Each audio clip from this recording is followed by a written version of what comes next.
How did fashion evolve throughout history? Welcome to another video. Every day we choose clothes that go with our body, our ambitions, and with the trends. The clothes we wear can express who we are, even to strangers. They can guess our moods, ideologies, and even how rich we are. Now, even though judging people based on their clothes may sometimes be a slippery slope, one has to agree that clothes play a huge role in the impressions we make. If you're new to this channel or haven't subscribed to our channel yet, hit the subscribe button today and hit the bell icon so you don't miss any of our videos and updates. We release content twice a week on various interesting topics like this one. The Romans were always known for their aristocratic ways, and this was not limited to just literature and innovation. Their clothes clearly reflected their social status, sex, and wealth.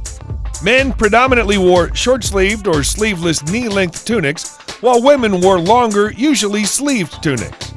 For formal occasions, the men switched it up by wearing a toga, a semicircular piece of cloth draped over their tunics.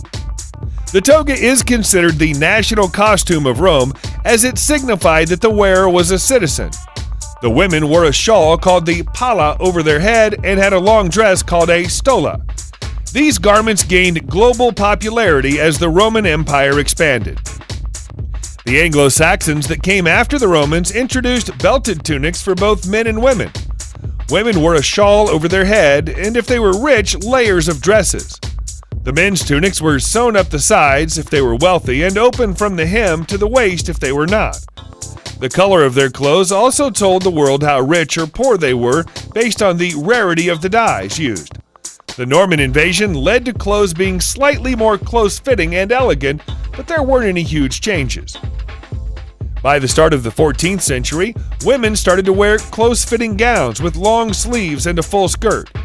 Young men wore tight-fitting hose, a form of clothing for the lower body made of wool or linen that was worn under short tunics, while older men wore sleeved, full-length robes.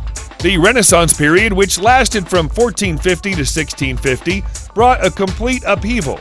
The monarchs heavily influenced the fashion sense as the lower and middle classes sought to imitate the aristocrats. Many would say that Henry VIII, the Tudor King of England, was the most influential in the fashion realm with his rich furs, jewels, and accessories. People described him as the epitome of handsomeness and as a fashion icon. Merchants and traders who formed the then middle class also tried to recreate these styles. After the Renaissance until the Industrial Revolution, drastic changes were witnessed. Men donned buckled shoes, waistcoats, shirts, jackets, and trousers, and the women wore gowns. The aristocrats wore these clothes, and again, everyone else tried to copy.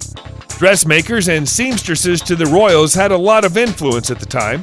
The Industrial Revolution between 1760 and 1840 in Britain evidenced a new form of fashion, giving rise to knitted and woven fabrics by using machines and less labor-intensive processes that allowed the textile industry to flourish. The supply of cheap and high-quality clothing eased the lower class into the trend, which until then was confined to the rich and the middle classes. This is when personalization of clothes began, and this led to the modern fashion as we know it today. From the middle of the 19th century, Paris was considered the fashion capital of the world. It dictated the trends across the world to a large extent. The House of Worth, founded by Charles Frederick Worth, designed the clothes of the ladies of the court, and in doing so, his creations gained a reputation, which in some sense could be called a fashion brand. The trend shifted to extravagantly decorated evening dresses and tailored day dresses with corsets that hugged the female body in regressive proportions. These dresses had so many layers and couldn't be put on without many hands, which made sense for aristocrats as they could afford to be dressed by their servants. Other design houses sprung up to cater to the whims of the royals. In the 20th century, the entertainment industry played a huge role in the establishment of this so-called modern fashion. Celebrities took up the roles of the monarchs and aristocrats, and the clothes they wore soon became the trend. The 1910s saw the revolution against the tight, constricting corsets. Loose flapper style took over as it was more practical for women to put on without any help. Orientalism, with accessories like turbans, kaftans, and others, was also considered a fad during this time. This sense of fashion changed during the First World War, as people had to live more conservatively due to the shortage of materials. Clothes became monochromatic and darker colors became the norm. The period between the First World War and the Second is considered the golden age of fashion, as Western countries started to develop and new customers started to enter the market. Women started to join the workforce and began to gain independence.